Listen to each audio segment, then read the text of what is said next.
การโดนใจจากพระเจ้ามาจากไหนคือพระวจนะของพระเจ้าเองสิ่งที่พระคำของพระเจ้าแนะนำให้เราเต็มล้นด้วยกับพระวิญญาณมีงานที่พระวิญญาณทำงานที่พระวิญญาณทำก็คือให้คุณมีความปรารถนานี่เป็นพระทัยของพระเจ้าที่อยู่ในตัวคุณวิธีของโลกนี้ก็มีอยู่โลกนี้นะครับให้เราใช้ชีวิตตามความรู้สึกสิ่งที่เราฝังมาแต่สำหรับเรานะครับร่วมกับพระวจนะของพระเจ้า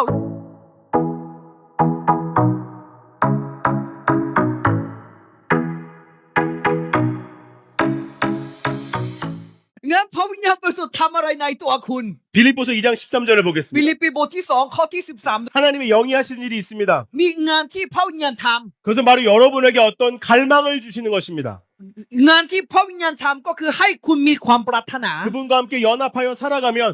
ถ้าคุณร่วมกับพระวิญญาณบริสุทธิ์ 어떤 갈망에 사로잡힙니다. งั้นคุณนะครับมีความปรารถนาขึ้น 아, มา 나는 이것을 이루어야 되겠다. อยากจะทำสิ่งนี้ 아, 나는 일을 배워야 되겠다. อยากจะเรียนรู้แบบนี้ 아, 난 이제 저축을 시작해야 되겠다. อยากจะเริ่มต้นเรื่องนี้ 아, 나는 이제 아픈 어떤 사람을 돌봐줘야 되겠다. อยากจะช่วยคนนั้น 하나님의 영이 พระวิญญาณบริสุท 여러분 ธิ์ 안에서 갈망을 주신다는 것입니다. ให้คุณมีความปรารถนา 그런데 그것이 무엇입니까? สิ่งเหล่านั้นคืออะไรครับ 여러분을 향한 하나님의 뜻입니다. นี่เป็นพระทัยของพระเจ้าที่อยู่ในตัวคุณ 자, 생각해 보세요. คิดดีๆนะครับ 하나님의 영이 พระวิญญาณบริสุทธิ์ 여러분에게 갈망을 주셔서 ให้คุณมีความปรารถนา 새로운 삶 안으로 들어가게 하시는 것이죠. เพื่อให้คุณเข้ามาในชีวิตใหม่ที่พระองค์สร้างใหม่ในตัว 그러니까 คุณ 세상의 방법과 다른 것입니다. เพราะฉะนั้นวิธีของโลกนี้ก็มีอยู่ 세상은 보고 듣고 느끼는 것을 따라 살아갑니다. สำหรับโลกนี้นะครับให้เราใช้ชีวิตตามความรู้สึก 그런데 และสิ่งที่เราฝังมา 우리는 ดูมา 성령과 연합하여 그분의 감동을 따라 산다는 것입니다. แต่สำหรับเรานะครับร่วมกับพระวจนะของพระเจ้าและใช้ชีวิตด้วยกับพระวิญญาณบริสุทธิ์ 아멘. เอเมน 사도 바울이 말했습니다. เปาโลบอกว่า 하나님의 감동이 어디 있는가? งั้นการโดนใจจากพระเจ้ามาจากไหน 하나님의 감동이 바로 그의 말씀이다. การโดนใจจากพระเจ้านะคะคือ 하나님의 말씀이 바로 영이다. คือพระวจนะของพระเจ้าเอง 아멘. เอเมน 여러분 그의 말씀을 통해서 성령과 연합하게 되면 เมื่อคุณยึดพระวจนะของพระเจ้าและร่วมมือกับพระวิญญาณบ 여러분 ริสุทธิ์ 새로운 단계 안으로 들어가는 겁니다. นั้นคุณเข้ามาชีวิตที่สูงกว่าเดิม 새로운 단계. อีกขั้นตอนหนึ่งก้าวไป 그것은 여러분의 영이 알게 됩니다. นั้นวิญญาณของคุณก็รู้ว่ามีระดับที่สูงกว่านี้ 아, 나 예전과 달라지고 있다.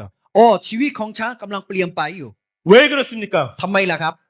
여러분의 혼과 몸을 다스리고 있기 때문입니다. เพราะว่าพระวิญญาณสำหรับคุณเองนะครับควบคุมทั้งจิตใจร่างกาย 아멘. เอเมน 에베소 5장 16절부터 18절을 보겠습니다. เราจะอ่านเอเบซัสต่อไปนะครับ 우리 큰 소리를 같이 읽겠습니다. เราจะอ่านด้วยกันนะครับเอเบซัสบทที่5 1 2 3จงใช้โอกาสให้เป็นประโยชน์ เพราะว่าทุกวันนี้เป็นยุคสมัยที่ชั่วร้าย เพราะเหตุนี้อย่าเป็นคนโง่ แต่จงเข้าใจว่าอะไรคือพระประสงค์ขององค์พระผู้เป็นเจ้า และอย่าเมาเหล้าเอางุ่นซึ่งจะทำให้เสียคน แต่จงเต็มเปี่ยมด้วยพระวิญญาณเอเมน 아멘. เอเมน 성경이 뭐라고 말합니까? พระคัมภีร์บอกว่ายังไงครับ 이 시대는 악하다. สมัยนี้ชั่วร้าย 그래서 너희들은 จึง 시간을 아껴야 한다. คุณควรจะประหยัดเวลา 한번 따라서 하겠습니다. 이 세대는 악합니다. พูดตามหน่อยครับสมัยนี้ชั่วร้าย 시간을 아껴야만 합니다. ประหยัดเวลา 그러려면 어떻게 해야 됩니까? นั่นต้องทำยังไงครับ 어리석지 말아야 되죠. นั่นต้องทำยังไงครับ ต้องไม่ 오히려 เป็นคน 주님의 โง่ 뜻을 이해해야 됩니다. เราควรจะเข้าใจพระทัยของพระเจ้า 어리석게 시간을 낭비하면 안 됩니다. อย่าเป็นคนโง่ที่ใช้เวลา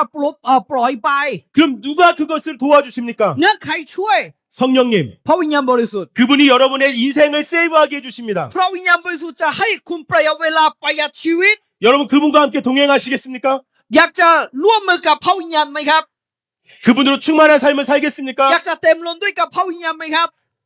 여러분 이 어두운 세상에 승리하는 방법이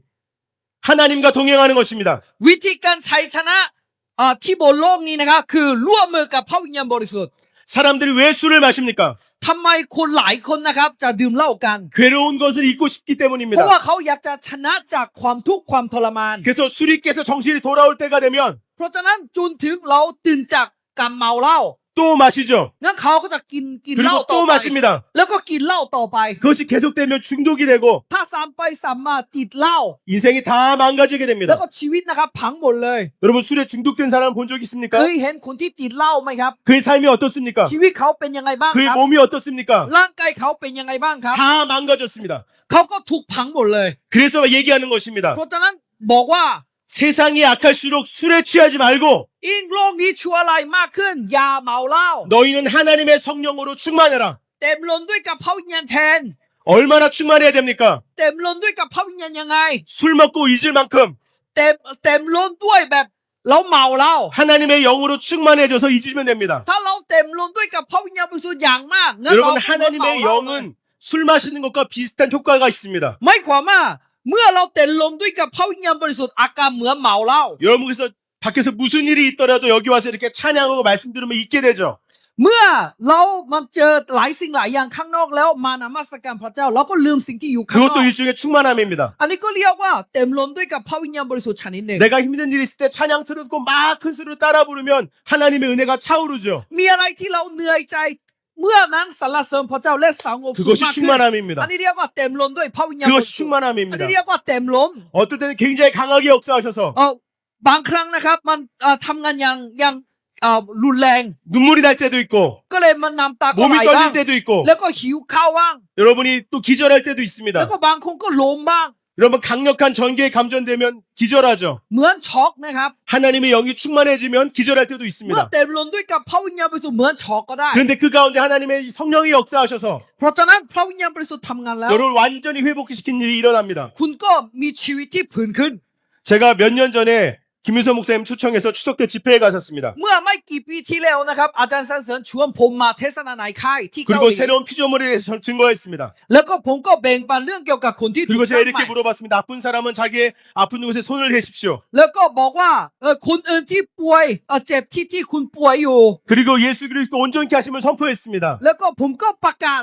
ความสมบูรณ์แบบ 그리고 ฝาก 손댄 นี้ 사람은 다 แล้ว 치유받았습니다. คนที่วางมือที่ไหนก็หายหมดเลยนะค 그리고 รับ 성령의 충만함 받기 원하는 사람들 나오라고 แล้ว 했습니다. ก็มีคนที่อยากจะเต็มล้นด้วยกับพระวิญญาณบริสุทธิ์มาข้างหน้า 그리고 제가 그들에게 손을 얹어서 แล้ว 안수했습니다. ก็เมื่อนั้นผมวางมือกับพวกเขา 그들이 쓰러지고 일어나서 และพวกเขาก็ล้มแล้ว 자유케 ขึ้นมา 되고 บอกว่า 회복되었습니다. เขาได้เสรีภาพแล้ว